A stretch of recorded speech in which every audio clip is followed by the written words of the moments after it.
Saga Egmont presenta Una canción de Bob Dylan en la agenda de mi madre, de Sergio Galarza, versión audio narrada por Marta Pérez Figuera. Cumple tu condena hasta la eternidad. Desfiles. Primera parte. Malas noticias para la primavera. 1. Aquella tarde de primavera, luminosa y asfixiante, mi equipo de fútbol perdía por 2 goles, y ambos habían sido culpa mía. Durante la madrugada había chateado con mi hermana Lupe, que vive en Seattle, confirmando la peor sospecha. A nuestra madre, mi vieja, como ella aceptaba a regañadientes que la llamara en una demostración de afecto bruto, no le quedaba mucho tiempo. El cáncer estaba generalizado.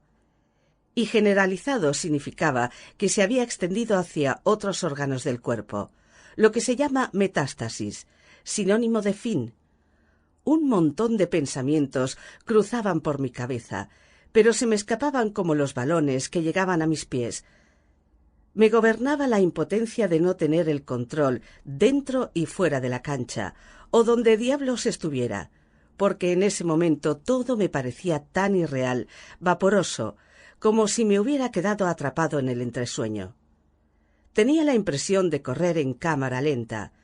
Miraba hacia la grada, al banco de suplentes, y repasaba la cantidad de partidos en que la voz de mi vieja había resonado como el grito del hincha que quiere entrar al campo para salvar a su equipo. ¡Vamos, Cholo! ¿Había algo que yo pudiera hacer de verdad para salvarla a ella? De pronto, después de varios años viviendo en otro país, me preocupaba que el tiempo no alcanzara para sentarnos a conversar cara a cara y pedirle perdón por mi indiferencia, por escribirle solo cuando necesitaba dinero u otro favor, decirle lo importante que había sido su apoyo a mi vocación de escritor, admitir que cada vez que pensaba rendirme recordaba la fortaleza y terquedad que tuvo para mantener unida a nuestra familia.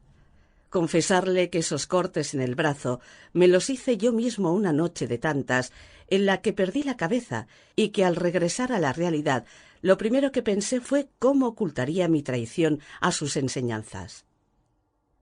¿Por qué siempre intento arreglar las cosas cuando ya no hay oportunidad? Si quieres saber de mi vida, vete a mirar al mar. Lo escribió el poeta peruano Martín Adán, y son los versos que me repetía al preguntarme qué hacía en esta ciudad sin mar, lejos de mi familia. Llevaba una temporada muy irregular en lo personal y, como en otras ocasiones, pronosticaba larguísimos fines de semana en casa sin hacer nada, porque cuando me atrapa la tristeza me vuelvo un inútil, y la tristeza era una ola de 10 metros que me sepultaba cada noche desde mi vieja enfermara.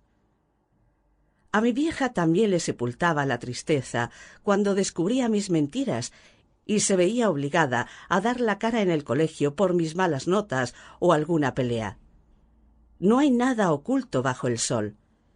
Era una de sus frases aleccionadoras.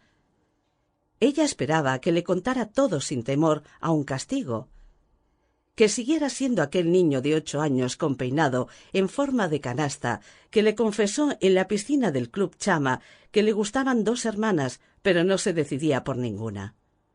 Me imagino que a una madre le gustaría que sus hijos nadaran siempre en un cauce de inocencia y sinceridad, pero al llegar a la adolescencia elegí ese otro río turbio y rebelde del que ella siempre trató de advertirme, que me arrastraría hasta una catarata mortal.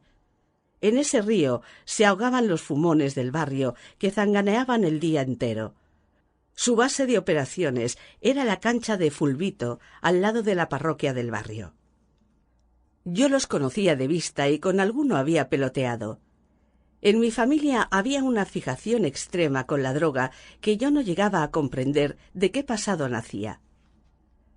Mi vieja había sido desde pequeña un ejemplo de sensatez y disciplina, una adicta al orden. Cuando contaba sus anécdotas de juventud, en las que todo sucedía a una velocidad prudente, yo detectaba una intención adoctrinadora, y eso me sublevaba. Para mí, había que vivir pisando el acelerador. Sample complete. Ready to continue?